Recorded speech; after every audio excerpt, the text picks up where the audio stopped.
साकेत नगर में चलने वाला ये आश्रय बेसहारा बच्चों का सहारा बना है। इस सेंटर पर आज करीब 100 से ज्यादा बच्चे न सिर्फ शिक्षा ले रहे हैं बल्कि एक अच्छी जीवन शैली भी जी पा रहे हैं। इन बच्चों के माँ बाप समाज में भले ही अपनी पहचान नहीं बना पाए हैं, लेकिन उन्हें इस संस्था से बहुत उम्मीद है। संस्था की फाउंडर आराधना गुप्ता एक मनोवैज्ञानिक हैं जो समाज के उन बच्चों के लिए काम करती हैं जिन्हें लोग बेसहारा कहते हैं। आराधना गुप्ता ने ऐसे बच्चों के लिए आज से करीब 1 साल पहले मुहिम शुरू की थी। अपने घर से ही उन्होंने ऐसे बच्चों को पढ़ाना शुरू किया था। आज ये संस्था का रूप ले चुकी है। रिफॉर्मेशन सेंटर के नाम से शुरू ये संस्था अब साकेत नगर के एक 200 वर्ग गज के मकान में चलती है। इसमें करीब 100 बच्चों का रहने, खाने और उनकी शिक्षा का प्रबंध किया गया है। समाज के ऐसे उन सभी बच्चों के लिए रिफॉर्मेशन सेंटर के दरवाजे हमेशा खुले हैं जो पढ़ना चाहते हैं। यहाँ पर ये सारी सुविधाएं पूरी तरह से फ्री हैं। आज यह एक गैर सरकारी संस्था के रूप में काम करते हुए बच्चों को फ्री में सुविधाएं दे रही है।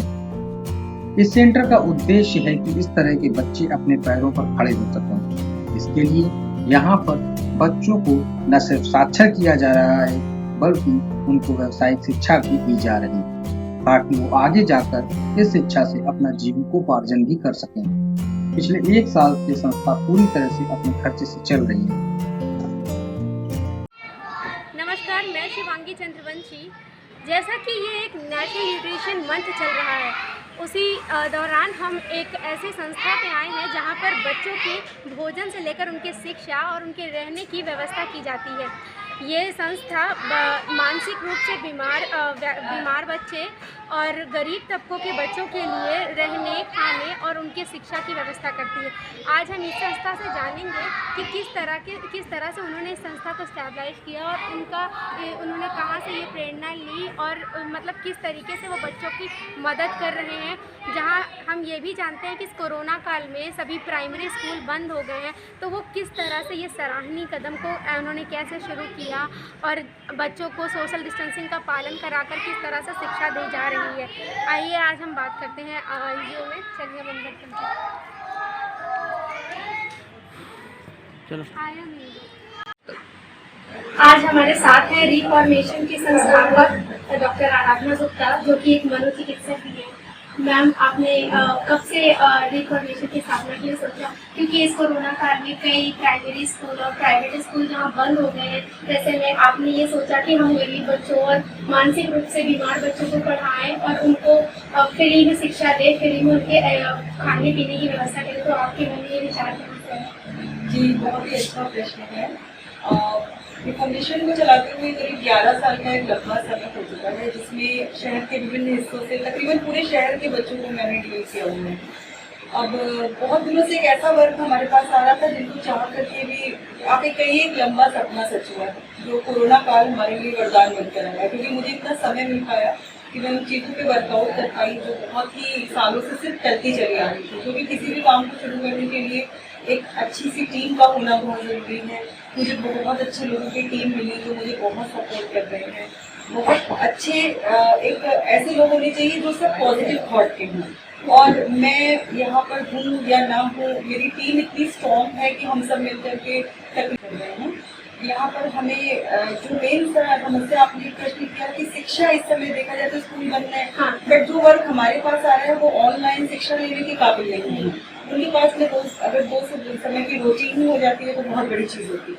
तो बेसिकली वो तो ये प्लान ही नहीं कर सकते हैं कि हम इंटरनेट पे पढ़ाई करें। तो ऐसे में अब इसको आप ईश्वर की इच्छा कहिए या हमारा एक सौभाग्य है कि हम उन बच्चों के लिए बहुत कुछ कर पा रहे हैं, जिसको कि गलियों में सड़कों पे खेला करते हैं या हुआ करते थे। कहीं कोई पंचर बनाता है, कोई बच्चा भीख मांगता है, पेरेंट्स पता लगा सवेरे निकल गए, रात में आने मुझे पता ही नहीं है। देखा जा रहा है, जब मैं बच्चों से मिल रही हूँ तो मैं देख रही हूँ कंडक्ट डिसऑर्डर्स बड़े ज़बरदस्त हैं। लर्निंग डिसेबिलिटीज़ वाले बच्चों को तो हम फोकस कर ही रहे हैं। साथ में IQ लेवल्स हैं, इवन यू मतलब लेवल, मैं आपको एग्जांपल दे सकती हूँ, बच्चों को ठीक से बनाना पील करना नहीं आता है, तो यू कैन अंडरस्टैंड कि बच्चों का क्या लेवल है। लेकिन चलिए मतलब I am proud to be announce कि हम ये चाहेंगे कि हमें और ज़्यादा से ज़्यादा बच्चे मिले। हम फ्री में उनकी सेवा करने के लिए अपनी टीम के साथ पूरे कम से खड़े हैं। मैम, जैसा कि आपने एक बताया कि पेरेंट्स को लेकर के, तो आपने कहा कि बहुत से पेरेंट्स ऐसे हैं जिनको कोई फर्क ही नहीं पड़ता कि बच्चे पढ़ रहे हैं नहीं पढ़ रहे हैं, तो अब उनका क्या रिस्पॉन्स है जब उनके बच्चे आ रहे हैं 4-5 घंटे आपके साथ बिता रहे हैं और फिर यहाँ से वापस जा रहे हैं, तो उनका कोई रिस्पॉन्स आपके लिए आया? देखिए, कोरोना काल के चलते अभी मजबूरी क्या है कि हम बहुत बड़े एक ग्रुप को एक साथ स्टे कराना गवर्नमेंट के नियमों के हिसाब से नहीं है। बच्चे जो यहाँ रुक रहे हैं उनके पेरेंट्स बहुत सेटिस्फाइड है, क्योंकि उनका कहना है कि बहुत ही अच्छा यहाँ का माहौल है, हमारी टीम उन्हें घर जैसा ही डील करती है। पेरेंट्स इन अ वे, जब मैंने पेरेंट्स से बात करी कि आप यहाँ पर अपने बच्चों को भेजने के बाद क्या फील करते हैं, उनका कहना था कि मैम अगर ये कोरोना का ना होता चक्कर तो हम ले भी नहीं जाना चाहते हैं। हमारे बच्चे यहाँ बहुत कुछ सीख रहे हैं, बहुत सी भाषा संबंधी उनकी समस्याएं हैं, आप समझ सकती हैं। तो कुल मिलाकर के पेरेंट्स का सेटिस्फेक्शन लेवल अच्छा है। जैसा कि हम जानते हैं कि मैम एक डॉक्टर है, तो मैम को भी क्लिनिक जाना है, लेकिन फिर भी मैम एक लास्ट क्वेश्चन आपसे।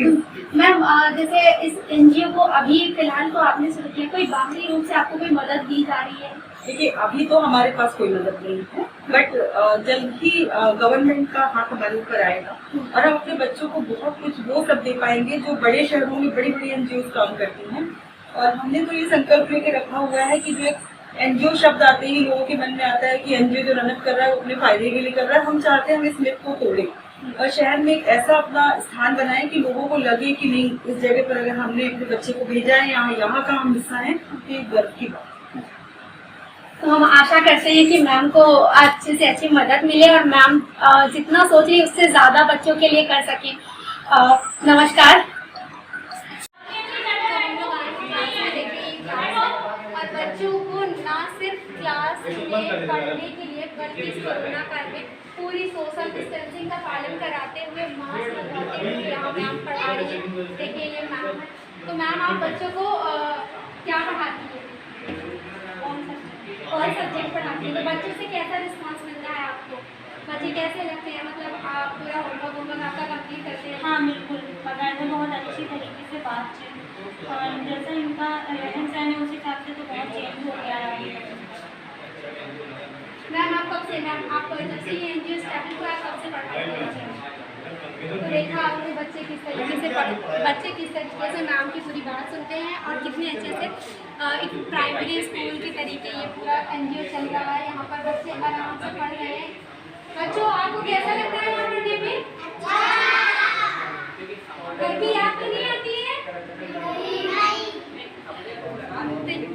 अब हम यहाँ पर जो भी बच्चे मिलने आ रहे हैं तो उनके लिए हमने यहाँ पर रहने की, खाने की और साथ में शिक्षा की और वोकेशनल ट्रेनिंग की व्यवस्था करी है।